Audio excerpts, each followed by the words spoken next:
L'Afrique est un continent riche, très riche, le plus riche probablement de la planète. Et pourtant, ses populations font partie des plus pauvres du monde. Pourquoi? À cause du mindset. Et je pense que l'une des clés pour comprendre la pauvreté en Afrique est de comprendre à quel point les gens croient aux marabouts et aux sorciers. Je suis même persuadé que tous ceux d'entre vous qui croyez aux marabouts, vous faites partie des pires ennemis du continent africain. Et je pèse mes mots. Dans cette vidéo, je vais vous expliquer pourquoi.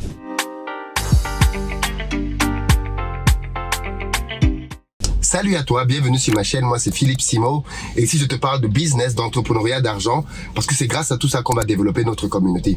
Si on veut que nos pays émergent, ce ne sera pas grâce au marabout ni à la sorcellerie, mais grâce au business. Si tu veux faire partie de cette belle aventure, tu t'abonnes à cette chaîne et tu actives la cloche de notification. Investir au pays est le premier canal de formation pour lancer des business pertinents sur le continent.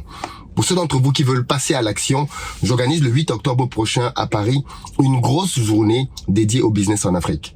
Journée pendant laquelle plusieurs entrepreneurs à succès en Afrique viendront en Europe pour vous partager les clés qui leur ont permis de quitter l'Europe et l'Amérique pour rentrer réussir des choses pertinentes sur le continent. À ce titre-là, vous aurez des gens comme Tion Yang qu'on ne présente plus, qui aujourd'hui, avec Jeff Zone par exemple, est une initiative dans laquelle il redonne avec l'agriculture de l'espoir aux jeunes sur place pour éviter à ceux-ci de fuir par la Méditerranée. Et combien d'entre nous ont des projets agricoles en Afrique?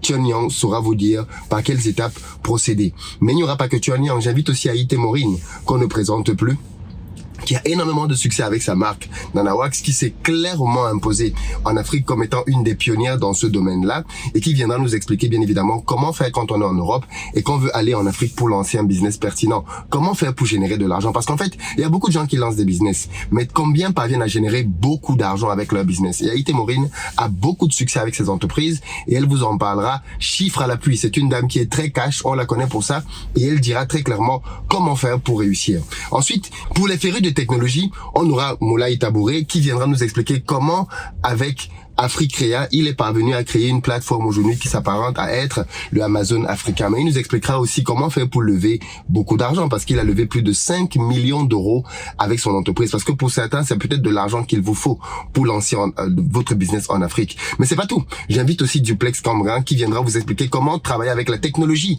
pour gagner de l'argent en Afrique.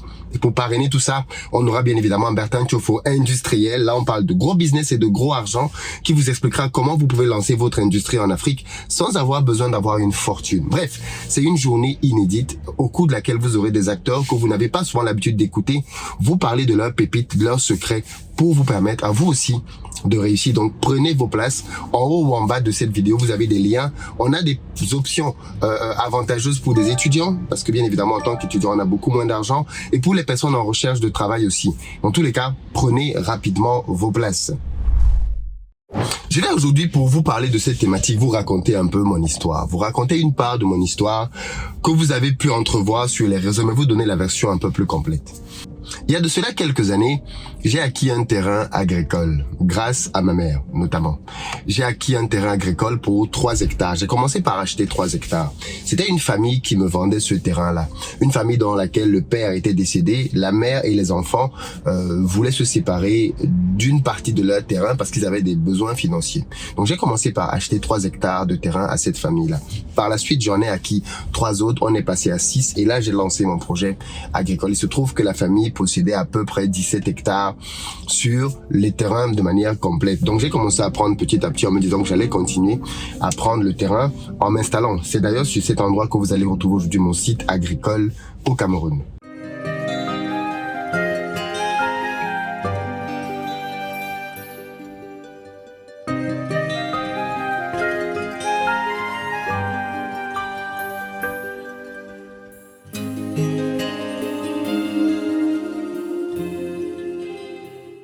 Site sur lequel j'ai investi bien évidemment pas mal de sous pour pouvoir développer de l'agriculture mais aussi de l'élevage. Vous allez trouver sur ce site-là de l'élevage de poulets, de porcs, de poissons, mais aussi des cultures de bananiers, plantains, de piments, bref, site sur lequel donc il y a eu un investissement assez conséquent qui a été réalisé. Il se trouve que en cours de chemin, j'ai rencontré des difficultés avec un voisin. un voisin qui est venu me dire que le terrain que j'occupais en réalité ne m'appartenait pas, parce qu'entre-temps j'ai décidé d'augmenter encore ma parcelle de terrain en cours de chemin. Je pense qu'à ce moment-là on passait pratiquement à 12 hectares, donc j'avais pris 6 hectares de plus à ce moment-là, il y a pratiquement 1 an et demi. Et à ce moment-là, il y a donc un voisin qui a débarqué de nulle part, disant que le terrain sur lequel j'étais en train de m'apprêter à investir lui appartenait à un certain docteur. Je n'ai pas compris, bien évidemment, puisque la famille qui me vendait le terrain avait des documents qui prouvaient qu'elle était propriétaire de tout cet espace-là. Quand j'ai voulu creuser, je me suis rendu compte qu'en fait, le docteur était un imposteur qui simplement voulait jouer du fait qu'il avait du pouvoir, de l'influence pour essayer de s'accaparer d'une partie des terrains de cette famille-là. Il n'était connu ni par le chef du village, qui est une autorité quand même assez influente pour tout ce qui est terrain, ni par aucun des riverains.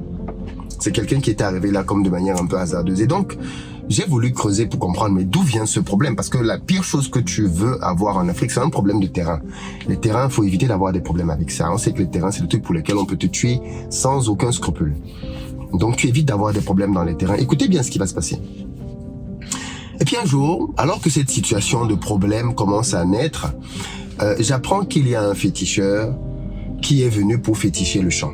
Féticheur, c'est quelqu'un qui a des fétiches. Il est venu, il a mis des fétiches dans le champ. Et dès le moment où il a mis des fétiches, mes salariés ont arrêté de travailler dans le champ. Dans cet espace-là, on était en train de se préparer à mettre des ananas en terre. C'est que depuis qu'il a mis les fétiches, on a pris 1 semaine et demie de retard, pratiquement 2 semaines de retard sur l'avancée des travaux, ce qui est énorme. Donc du coup, je suis venu aujourd'hui pour retirer le fétiche devant l'équipe pour qu'ils comprennent bien que c'est n'importe quoi, ça n'a aucun effet, ça ne marche pas du tout, c'est du pipeau. Et donc voilà, je voulais en parler avec vous aussi, devant vous. Je sais même pas comment. Je sais qu'il y a des gens dans les commentaires qui vont te dire oui, mais pourquoi tu touches le fétiche? Faut pas toucher le fétiche. Je ne sais pas du tout en quoi vous croyez, les amis. Donc il est venu, il a mis une bouteille d'eau. Voilà le fétiche. Toi qui as peur des fétiches, quitte là parce que je vais envoyer ça là-bas. Voilà, vous voyez, il s'en va tout de suite. Et donc, les salariés ont arrêté de travailler. Ce qui, bien évidemment, a eu le don de m'agacer profondément. D'un, parce que je savais que c'était n'importe quoi ces histoires de fétiches, je n'y crois absolument pas du tout. Mais de deux, à cause de l'impact que ça avait sur mon business. Voilà pourquoi je veux que vous compreniez pourquoi est-ce que cette mentalité-là, ceux qui y croient sont des ennemis de l'Afrique. Parce que donc mes salariés croyaient que les fétiches pouvaient leur faire du mal, ils ont arrêté de travailler. J'ai dû annuler tout ce que je faisais pour courir au champ, parce que quand vous avez un champ dans lequel les gens arrêtent de travailler, vous perdez de l'argent chaque jour. Donc j'arrive donc au champ et je vois que il y a effectivement un fétiche qui est mis au sol. Mais pour pas simplement dégager ce fétiche, je veux donner une leçon à mes salariés. Je filme donc la vidéo qui est encore sur internet au moment de dégager ce fétiche, pour que ce soit vu en Mondiovision. D'un, pour que les gens sachent voir le type de problème qu'ils peuvent rencontrer quand ils viennent faire du business en Afrique, mais surtout pour que les uns et les autres sachent que c'est du n'importe quoi. Donc du coup, je dégage le fétiche. Au moment où je dégage le fétiche, tout le monde a peur dans la ferme parce qu'ils se disent que je vais mourir en fait. Parce que le gars avait dit, celui qui dégage ça dans les 3 jours, il va mourir. 3 jours après, bien évidemment, il ne m'arrive absolument rien du tout. Donc du coup, j'ordonne au gars de recommencer à travailler. Il recommence très timidement à travailler. Quand le féticheur sait que j'ai fini par enlever le fétiche qu'il avait mis, il est très en colère. Il revient donc cette fois-là avec un deuxième fétiche encore plus puissant que le premier, en menaçant donc maintenant que ce deuxième fétiche, si je le touche, je tombe sur place et je meurs. Bien évidemment, pour le deuxième fétiche, je viens et je l'enlève aussi et rien ne se passe du tout. Personne ne tombe, personne ne meurt. Et j'essaie de faire comprendre à mes salariés justement à quel point ils ont été brainwash avec ces mentalités-là. C'est une mentalité qui est très profonde et qui est très ancrée chez nous. Qui consiste à croire que, en allant voir un marabout, en allant voir un sorcier, tu peux influer et tuer des gens. Tu peux influer et arrêter un business. Tu peux influer et obtenir un avantage. Tu peux influer et changer un match, ainsi de suite. Obtenir une protection et ainsi de suite, ainsi de suite. Donc les gens y croient profondément en fait. Voilà donc comment est-ce que je me retrouve moi-même englué dans une histoire de féticheur. Par la suite, je décide de discuter avec ce féticheur. Là aussi, la vidéo est sur Internet. Le féticheur m'explique qu'en fait, il met des fétiches parce qu'il veut que je quitte cet espace, parce que cet espace lui appartient. Je lui demande, mais d'où vient-il que cet espace t'appartient? Il m'explique donc la genèse de l'histoire. Il m'explique que, en fait, c'est lui qui a découvert cet espace. Ce n'est pas le docteur. C'est lui qui a découvert cet espace et, écoutez bien, hein, c'est lui qui a découvert cet espace et une fois qu'il a découvert cet espace, je lui demande, quand tu as découvert cet espace, il n'y avait personne ici? Il me dit qu'il a découvert l'espace il y a une dizaine d'années. Or, la famille qui possède cet espace le possède depuis plus de 30 ans. Je lui dis, mais comment toi tu as découvert ça il y a une dizaine d'années? Il me dit, alors en fait, à l'époque, quand il est venu là, il y avait de la brousse. Il avait bien vu le père de famille. Le père de famille travaillait d'un côté du champ, mais lui est venu à cet espace-là. Cet espace-là lui appartenait. Je lui dis, mais attends, donc tu trouves un endroit dans lequel quelqu'un travaille d'un côté. Et tu estimes que comme il ne travaille pas du côté où tu es, ce côté-là t'appartient. Mais le papa là, il a des papiers qui prouvent que tout l'espace du terrain lui appartient. Je lui dis, mais ok, donc quand tu as donc vu ça, comment le docteur débarque dans l'histoire? Il me dit, en fait, quand il a vu ça, il en a parlé à un ami qui en a parlé, qui lui connaissait un docteur. Et c'est comme ça que le docteur arrive dans l'histoire. Le docteur donc lui dit, écoute, je vais financer et ne t'inquiète pas, on va récupérer cette partie du terrain. Voilà comment est-ce que le docteur entre dans la danse. Par intimidation. Il part du principe que c'est une famille qui n'a pas beaucoup d'argent et donc il peut s'accaparer de cette partie du terrain. Il va donc voir la famille pour décider, le papa de la famille décède. Il va donc voir la famille pour décider de récupérer donc le terrain et de payer. La famille ne lui donne pas de hockey, mais de toutes les façons, il décide quand même que cette partie du terrain lui appartient. Et pour le matérialiser, il demande donc au féticheur de venir et de commencer à travailler sur l'espace. Le féticheur fait des petites cultures à gauche, à droite, mais comme la famille n'est plus du tout dans cet endroit, parce que le seul qui bossait là-dessus, c'était le père. Maintenant que le père est décédé, la famille abandonne complètement l'endroit pendant des années et des années. Le féticheur donc prend confiance, parce que chaque fois, il vient là, il travaille, il récolte, il mange. Le docteur lui avait promis que comme il a trouvé cet espace, il va le payer, mais le docteur ne le paye absolument pas du tout. Voilà donc pourquoi est-ce qu'il estime qu'il a des droits sur ce terrain. Au final, bien évidemment, le féticheur comprend bien qu'il n'a aucun droit, parce que je finis par le faire expulser du terrain, en lui faisant bien comprendre. C'est l'une des raisons pour lesquelles j'ai d'ailleurs pris des chiens dans ma ferme, que s'il vient encore dans mon champ, comme il veut féticher là, on va voir où est-ce qu'il va aller, les chiens vont le dévorer. Donc j'ai investi pour avoir 2 bons chiens, un berger allemand et un berger malinois dans la ferme. Et donc au final, il ne vient plus du tout dans la ferme. Le médecin en question, je l'appelle pour lui faire comprendre que je ne veux plus entendre parler de lui ni de son gars. Jusqu'aujourd'hui, plus d'1 an et demi après, plus aucune nouvelle. Vous pensez vraiment que si ce médecin pensait que ce terrain lui appartenait, il aurait abandonné ça parce qu'un jeune homme l'a appelé pour lui dire de dégager du terrain? Bien sûr que non. Mais voilà comment est-ce que certaines personnes essayent par intimidation d'arracher des choses en Afrique qui ne leur appartiennent pas du tout. En parallèle de ça, je voulais revenir donc sur l'épisode du féticheur parce que, au fond, qu'est-ce qui s'est passé? Il s'est passé que le moyen de pression que ce féticheur avait sur mes salariés, et peut-être qu'il aurait pu avoir sur moi, c'était des gris-gris qu'il venait mettre et déposer dans le champ.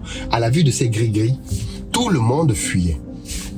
Mes salariés fuyaient. Tout le monde fuyait et les gens avaient peur. Parce que voilà donc la mentalité avec laquelle les gens évoluent en Afrique. Les gens ne croient pas beaucoup finalement au travail acharné.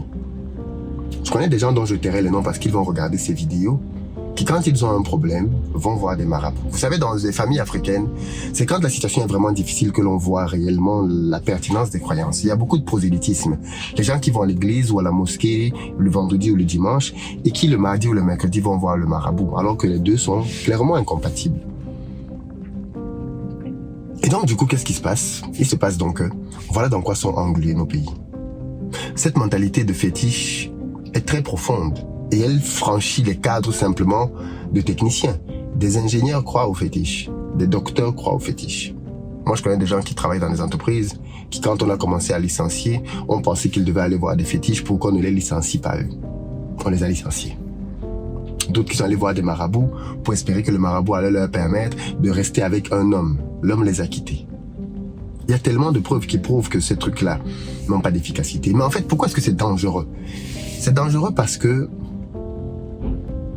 quelqu'un qui croit au pouvoir des fétiches pour réussir, c'est quelqu'un qui ne croit plus vraiment au travail. J'étais en Corée récemment. Je suis allé en Inde aussi. Et ces pays-là se développent à une vitesse fulgurante grâce au travail. Et rien qu'au travail. En Afrique, nous avons mis une autre composante, qui est la magie.